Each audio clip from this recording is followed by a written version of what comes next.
My name once again is Godwin Christian, and welcome to Fat. It's going to be very interesting, so I urge you to stay tuned till the end of the video. So on our article this week, I made mention of something as you celebrate loss, and a lot of questions popped up on our Facebook channel. Why do you have to say as you celebrate loss? Yeah, that's the reason. It's just a very spectacular word that I know is going to catch the attention of many young people. Why should we be celebrating loss instead of love? Yeah, so that's what I'm going to be talking about. Welcome to Fat Life. It's Godwin Christian on this show. So don't forget why you're celebrating the Valentine. The Bible said, "By this shall all men know that ye are my disciples, if you love one another." So you check around today, a lot of people are walking in lust and not actually love. People leave the street for celebration, they end up in bed for fornication. That's just it. So the Valentine Day is a day that you get a lot of people get infected, get some fight. I've watched so many videos where people fight, where people get poisoned, where you have young people contact so many infections and even have HIV, and some even die on this special day. So Saint Valentine didn't get any of this involved, but as the ride goes on, it's changed, it has evolved. People have forgotten the motive, the reason for the season, and why and what was behind the scene. So you see, that is why I said, as you celebrate loss. Individually, the Valentine Day, people go out with persons with the aim of getting personal gains. What do I mean? A young lady or a young man will go out, and at the end of the day, they will go to your hotel, spend time, have unprotected sex.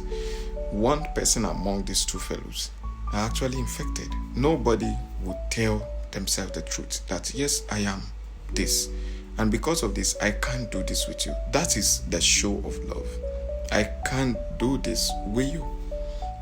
But there is no truth. So at the end of the day, you get infected, get HIV. Some person from there, they just spend their life and they die of the world. So Jesus was the first that communicated what love should be to us.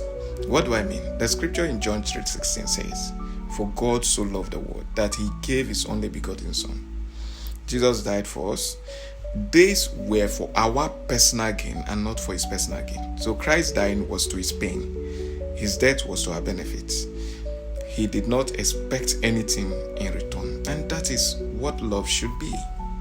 So you shouldn't expect any personal gain from anybody. And if you love somebody, you always tell the person the truth. So this is what the Valentine should be. It should be a season of sincere show of love. Same season, some young married people still cheat on their couples. Yeah. So they go out with their ex before they got married, sleep with them, return back home, and in the future invite problems they can never do away with. Sometimes some get pregnant, try to abort it, it doesn't go. It becomes a thorn in the flesh. So when you look at it tomorrow, she's pregnant, the husband sometimes is there, so claim you own this child, and giving birth to that child is looking like somebody else. Home, where is this boy? It doesn't look like anybody in my family is looking like this person, and the home is scattered. So these are the negative effects of what the misinterpretation of the Valentine is today.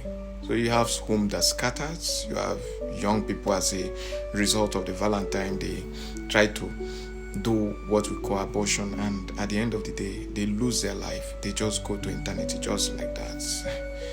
It's so abhorrent, man. However, it said, love your neighbor as yourself. So what you cannot do to yourself, you don't do to another. That is the Valentine.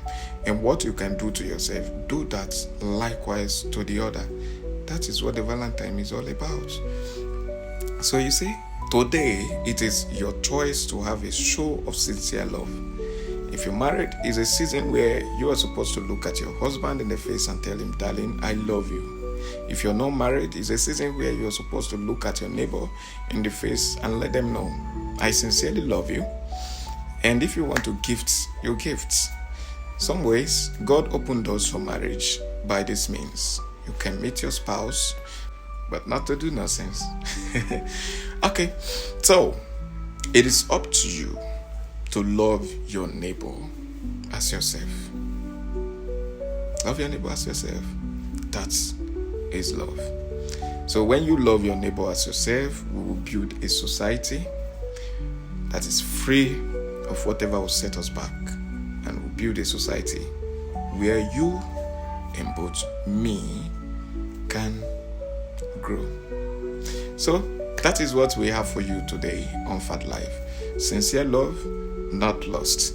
That is the Valentine. My name remains Godwin Christian, the convener and the facilitator of Fat Life.